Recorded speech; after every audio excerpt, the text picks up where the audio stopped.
एक शख्स इमाम जाफर सादिक अलैहिस्सलाम की खिदमत में हाजिर हुआ और दस्ते अदब को जोड़ के अर्ज करने लगा, ऐ नवासाए रसूल, जिंदगी का वो कौन सा अमल है कि जब वो किया जाए तो तमाम मुसीबतें इंसान से दूर रहती हैं। बस जैसे ही ये पूछा गया तो नवासाए रसूल इमाम जाफर सादिक अलैहिस्सलाम ने फरमाया, ऐ शख्स, अगर चाहते हो कि जिंदगी की हर मुसीबत तुमसे दूर रहे, खुशियाँ और खुशहालियाँ तुम्हारी मुंतजर रहें, तो 4 औकात में ये एक काम जरूर करना।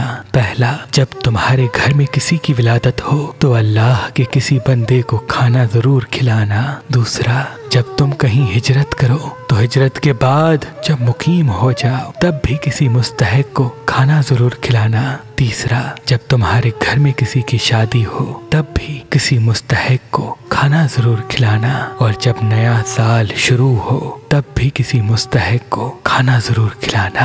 याद रखना, जो इंसान नए साल की शुरुआत किसी अल्लाह के बंदे को खाना खिला के करता है तो अल्लाह उस इंसान का पूरा साल मुबारक कर देता है। और जो इंसान शादी के वक्त, हिजरत के बाद या अपने घर में किसी बच्चे की विलादत के बाद किसी भी अल्लाह के मुस्तहिक बंदे को खाना खिलाता है तो अल्लाह उस घर पे अपनी रहमतें नाजिल करता है। और यूं इन 4 औकात में मुस्तहिक लोगों को खाना खिलाना इंसान की जिंदगी से हर परेशानी को दूर कर देता है।